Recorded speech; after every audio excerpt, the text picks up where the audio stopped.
চট্টগ্রামের হাটহাজারীর ৩ নম্বর বাজারের পাশে ৭ একরের এই পাহাড়। খালি চোখে পাহাড় দেখা গেলেও এটি বিএস জরিপে শ্রেণীভুক্ত করা হয়েছে নাল জমি হিসেবে। অথচ নাল মানে নিচু সমতল কৃষি জমিকে বোঝায়। এই পাহাড়টির মতো চট্টগ্রাম নগর ও পার্শ্ববর্তী সীতাকুণ্ড ও হাটহাজারী উপজেলায় ১.৫ শতাধিক পাহাড় টিলাকে ভুলভাবে শ্রেণীভুক্ত করা হয়েছে বিএস জরিপে।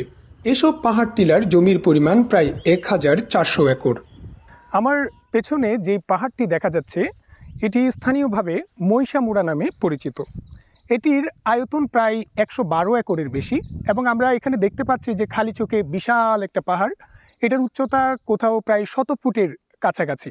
কিন্তু খালি চোখে বিশাল পাহাড় দেখা গেলেও বিএস জরিপে এই পাহাড়টি নথিভুক্ত করা হয়েছে শনকলা হিসাবে।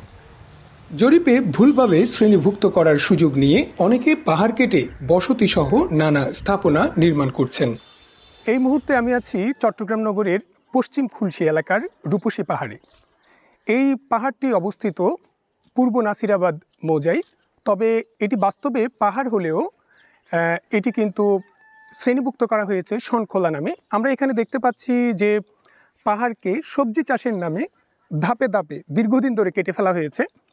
এরপরে এখানে বেশ কিছু প্লট তৈরি করেছে কিছু মানুষ এবং সেই প্লটগুলো এখন বিভিন্ন মানুষের কাছে বিক্রির জন্য চেষ্টা করা হচ্ছে। পরিবেশ অধিদপ্তর বলছে ভুল জরিপের কারণে পাহাড় কাটার পরও ব্যবস্থা নিতে গিয়ে বিপাকে পড়তে হচ্ছে তাদের। যখন আমরা মামলা করতে যাই তখন যদি নথিপত্রে এটা যদি শ্রেণী হিসেবে যদি পাহাড় না থাকে সেক্ষেত্রে মামলা দায়ের করলে আসলে পরবর্তীতে যখন এটা কোর্টে যায় সেটা তো আসলে তখন সেটা টিকবে না এবং অনেক ক্ষেত্রে বিচারক তখন প্রশ্ন করবেন যে এটা কিভাবে হলো আর কি, এটা তো নথিপত্রে দেখা যাচ্ছে যে এটা পাহাড় না। অবশ্যই এটা একটা ব্যারিয়ার হিসেবে আমাদের জন্য কাজ করে। পরিবেশ সংরক্ষণ আইনে পাহাড় কাটার বিধিনিষেধ আছে কিন্তু এটা আসলে ওইভাবে তো বলা নেই। কিন্তু আসলে প্র্যাকটিস যেটা যে আসলে তো কাগজপত্রের ভিত্তিতেই মামলা করতে হয়। তো বাস্তবে যদি পাহাড় থাকে এবং সেটা যদি শ্রেণীতে যদি পাহাড় না থাকে সেক্ষেত্রে এটা আমাদের জন্য প্রবলেম হয়। বাস্তবের পাহাড় জরিপে উঠে না আসার বিষয়টি স্বীকার করেছেন চট্টগ্রাম জেলা প্রশাসনের কর্মকর্তারা। তারা বলছেন মহানগর এলাকায় অবস্থিত এই ধরনের পাহাড় টিলার তালিকা প্রস্তুত করা হয়েছে। পর্যায়ক্রমে সব পাহাড় টিলার শ্রেণী সংশোধন করা হবে।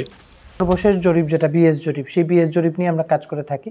তো বিএস জরিপে এটা কেন আসলো সেটা তো আসলে বিএস জরিপ হয়েছে এখানে চট্টগ্রামে ৮০ শতকের দিকে, ৮০-৯০ শতক। তো সেই সময়ে আসলে এই টিলার শ্রেণীগুলো কেন উল্লেখ হয় নাই সেটা আসলে এক্সাক্ট উত্তরটা আমি এখন এই পর্যায়ে দিতে পারছি না।